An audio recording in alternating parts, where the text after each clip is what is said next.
So you've perfected your grow. Your extractions, they're absolutely pristine. But the second you decide to turn all that hard work into an edible, well, the game completely changes.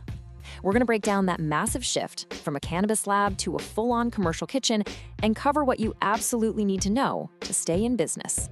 This right here, this one sentence really says it all.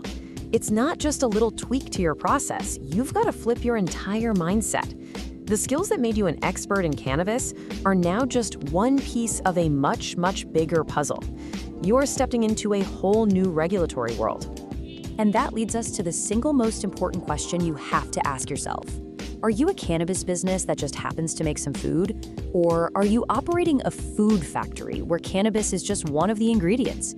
How you answer that question deep down is going to determine if you thrive or if you get shut down. Because the instant that beautiful THC oil hits your gummy mix, bam! It's not just the Cannabis Control Division you have to worry about anymore. All of a sudden, you've got the New Mexico Environment Department, the NMED, knocking at your door. And trust me, their playbook is completely different and way, way stricter. So let's just get this tattooed on our brains right now. This is the mantra for this whole explainer.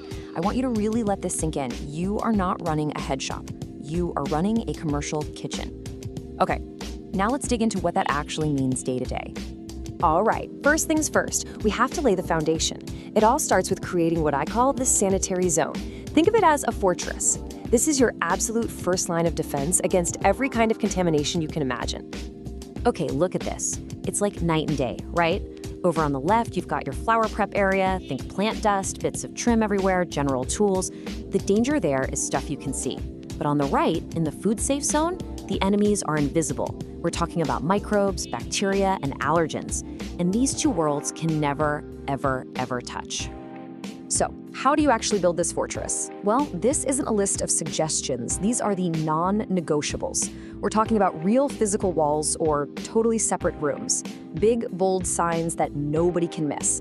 And this is so important. Zero flour, no trim, not even a single pre-roll cone is allowed to cross that line. Oh, and that NMED food permit, it better be up on the wall where everyone can see it. Okay, your fortress is built. The walls are up. Now let's talk about everything inside it. This section is all about the integrity of your ingredients and your surfaces. In other words, what your edibles are made of and everything they touch. And this illustrates the point perfectly. You know, an inspector can walk in and know in about 5 seconds if you're serious about this just by looking at your surfaces. See that shiny stainless steel? That smooth, dense plastic? You're golden. But untreated wood, cracked cutting boards, anything that can soak up oils and act as a welcoming mat for bacteria, that is an immediate red flag and a huge problem.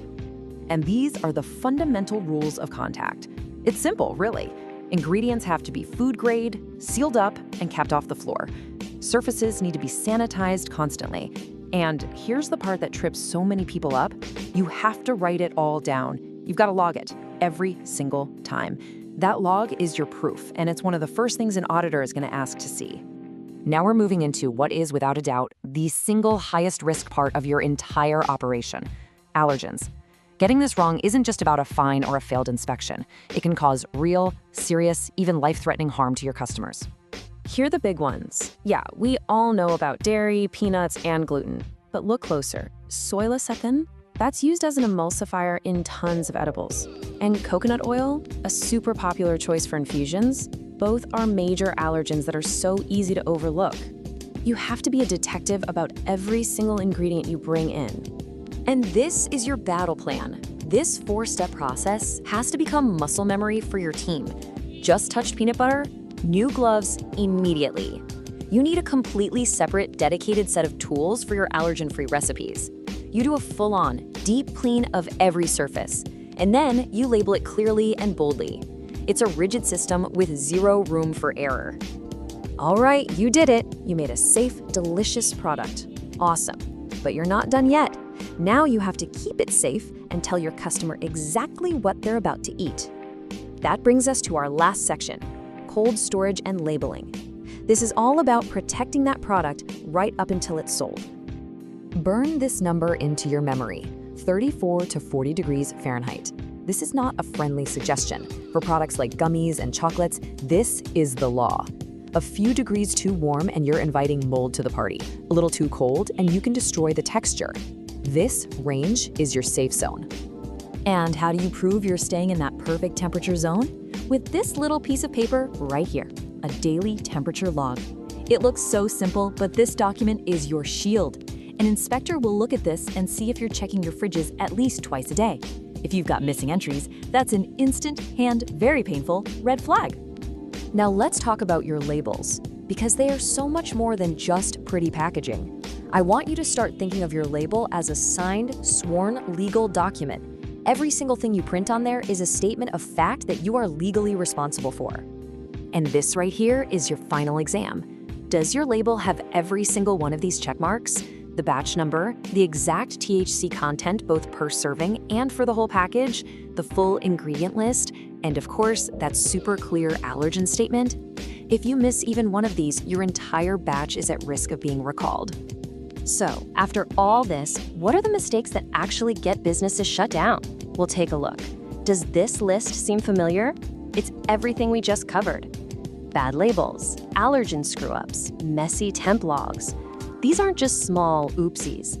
As you can see, these are the failures that can literally end your business. And that brings us to the final and most important thought.